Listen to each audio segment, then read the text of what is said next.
दोस्तों, कैसे हो आप लोग। आज हम लोग बात करने वाले हैं केमिस्ट्री का चैप्टर 1, रासायनिक अभिक्रियाएं एवं समीकरण। इसमें जितना भी वीवीआई क्वेश्चन होगा 2026 के लिए, वो सब इसमें इंक्लूड है। तो चलिए शुरू करते हैं। पहला है रासायनिक अभिक्रिया, मतलब रासायनिक अभिक्रिया हम किसे कहते हैं। ठीक है, तो जब कोई पदार्थ अकेले या किसी अन्य पदार्थ के साथ क्रिया करके भिन्न गुण वाले नए पदार्थ का निर्माण करता है, तो वो प्रक्रिया रासायनिक अभिक्रिया कहलाता है।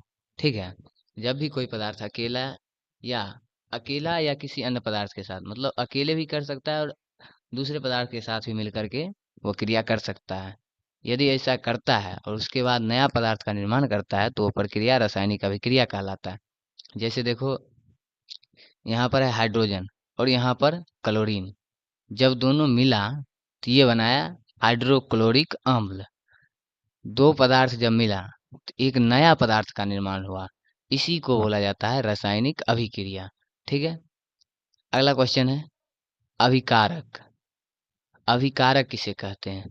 तो जो पदार्थ रासायनिक अभिक्रिया में भाग लेकर के नए पदार्थ का निर्माण करता है, अभिकारक कहलाता है। ठीक है, जैसे यहाँ पर देखो कि H2 + Cl2, यही दोनों तो रासायनिक अभिक्रिया में भाग लिया है और तब जाके बना है HCl, 2HCl।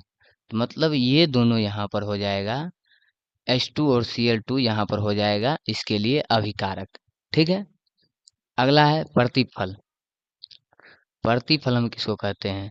तो रासायनिक अभिक्रिया के फलस्वरूप बने नए पदार्थ को प्रतिफल कहते हैं। यहाँ पर देखो समीकरण में, यहाँ पर दो पदार्थ जब मिला है तो एक नया पदार्थ निर्माण हुआ है। यही नया पदार्थ यहाँ पर इसके लिए हो जाएगा प्रतिफल। ठीक है, चलिए आगे देखते हैं क्या है। आगे कह रहा है रासायनिक अभिक्रिया के किन्हीं 5 विशेषताओं को लिखें। किन्हीं 5 विशेषता को लिखे जो रासायनिक अभिक्रिया के समय में होता है। इसका 5 विशेषता नीचे दिया गया है, देखते हैं, इस पर चर्चा करते हैं। पहला है गैसों की उत्पत्ति। जब भी कोई रासायनिक अभिक्रिया होती है तो उसमें गैस बनता ही बनता है। ठीक है, अधिकांश में गैस बनता है। ठीक है, ऐसा नहीं कह सकते हैं कि सब में बनता ही है, लेकिन अधिकांश रासायनिक अभिक्रिया जब होती है तो उसमें से गैस की उत्पत्ति होती ही है। ठीक है, अगला है अवक्षेप का बनना। अवक्षेप का बनना मतलब, जैसे यहाँ पर हम लिख दिए H2 + O2, और ये जब क्रिया करेगी तो बनेगा क्या? H2O। यहाँ पर ये H2O बन रहा है, ये जल का सूत्र है। ये जो जल बन रहा है ये यहाँ पर हो जाएगा क्या? अवक्षेप हो जाएगा। ठीक है, अगला है रंग परिवर्तन। रंग परिवर्तन, यदि कोई वस्तु पदार्थ अभिक्रिया करता है तो उसका रंग परिवर्तन होता है। जैसे हम रंग की ही चर्चा कर ले, यदि दो कलर को एक जगह करते हैं तो तीसरा कलर बनता है।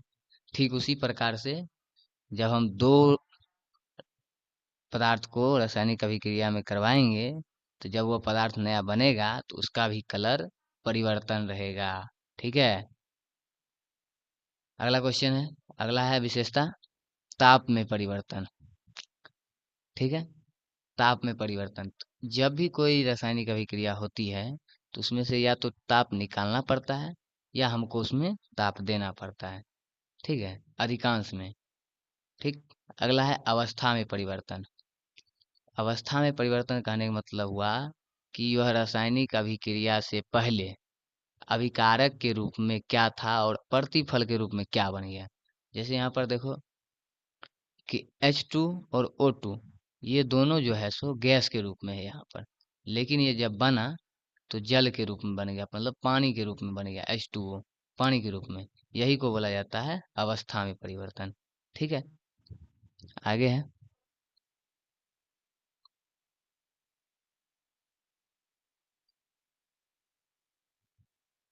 रासायनिक समीकरण हम किसको कहते हैं? तो रासायनिक अभिक्रिया में भाग लेने वाले पदार्थों के संकेतों एवं सूत्रों की सहायता से समीकरण का संक्षिप्त निरूपण रासायनिक समीकरण कहलाता है। ठीक है, जैसे यहाँ पर वही ले लेते हैं, H2 प्लस O2। ठीक है, और ये जब क्रिया करेगा तो बन जाएगा H2O।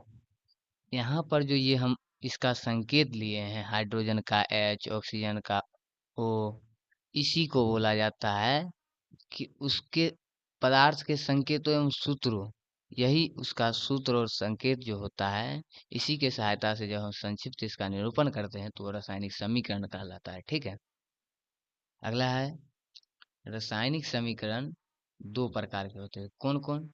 रासायनिक समीकरण दो प्रकार का होता है। तो पहला होता है संतुलित रासायनिक समीकरण, जिसमें जो है सो समीकरण के दोनों ओर परमाणु संख्या समान रहती है। ठीक है, और दूसरा का है असंतुलित रासायनिक समीकरण। ठीक है, जिसमें परमाणु संख्या बराबर नहीं रहती है। ठीक है, देखते हैं आगे इस पर भी होगा। देखिए, संतुलित रासायनिक समीकरण आ गया। वैसी रासायनिक अभिक्रिया जिसमें समीकरण के दोनों ओर तत्वों की परमाणु संख्या समान हो, संतुलित रासायनिक समीकरण कहलाता है। ठीक है, तो अभी तुरंत हम बताए हैं H2O का लेकर के, यहाँ पर जैसे H2 प्लस O2 H2O। ठीक है, यहाँ पर जो है सो समीकरण जो है सो संतुलित नहीं है। ठीक है, इसको हम पहले संतुलित कर लेते हैं। ठीक है, संतुलित करने के लिए क्या है, देखो यहाँ पर हाइड्रोजन दो गो है, यहाँ पर भी हाइड्रोजन दो गो है। ठीक, ये दोनों तो बराबर है। यहाँ पर ऑक्सीजन दो गो है, लेकिन यहाँ पर ऑक्सीजन एक ही है, तो यहाँ पर भी दो गो होना चाहिए। तो यहाँ पर दो हो करने के लिए यहाँ पर दो से गुना कर दो। ठीक, दो से गुना करेंगे तो अब ये ऑक्सीजन दो हो गया, लेकिन यहाँ पर हाइड्रोजन हो गया अब चार गो, तब हाइड्रोजन हमको चार करना पड़ेगा, तो यहाँ पर भी हम दो से गुना कर देंगे। अब चार गो हाइड्रोजन भी हो गया और दो गो ऑक्सीजन भी हो गया, तो ये हमारा हो गया संतुलित रासायनिक समीकरण, मतलब 2H2 प्लस O2 तीर का चिन्ह 2H2O, ये हमारा हो गया संतुलित रासायनिक समीकरण। ठीक है, अगला है असंतुलित रासायनिक समीकरण।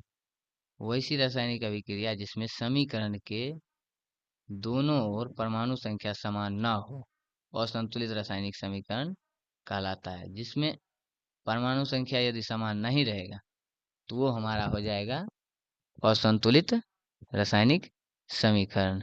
ठीक है, जैसे मैं वही उतार दो, H2 प्लस O2 तीर का चिन्ह H2O। ठीक है, आगे है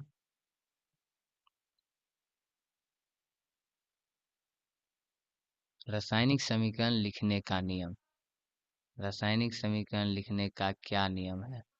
तो रासायनिक समीकरण लिखने का पहला नियम है कि अभिक्रिया के अभिकारकों को उनके संकेतों या अनुसूत्रों को समीकरण के बाईं ओर लिखना है। संकेतों और अनुसूत्रों को उसके समीकरण के बाईं ओर लिखना है। कहने का मतलब हुआ तीर चिन्ह के बाईं ओर अभिकारक को लिखेंगे। ठीक है, अगला है अभिक्रिया के सूत्रों के मध्य धन चिन्ह दिया जाता है। यदि दो पदार्थ मिलकर के अभिक्रिया कर रहा है तो दोनों पदार्थ के बीच में हमको प्लस का चिन्ह देना है। ठीक है, अगर प्लस का चिन्ह नहीं देते हैं तो वो समीकरण गलत हो जाएगा। ठीक है, अगला है अभिक्रिया के प्रतिफलों को उनके संकेतों या अनुसूत्रों के पदों में दाईं ओर लिखा जाता है। यहाँ अनुसूत्रों होगा, ये काट दो, अनुसूत्रों होगा।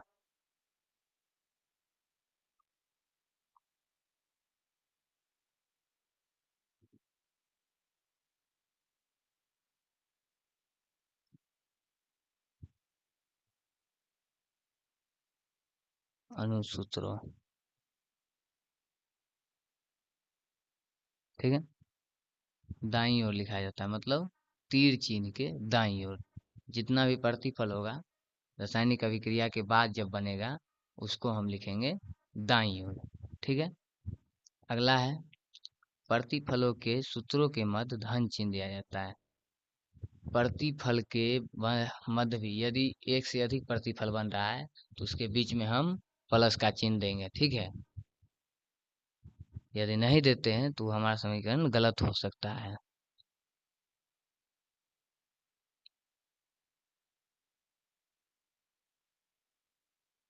अगला है,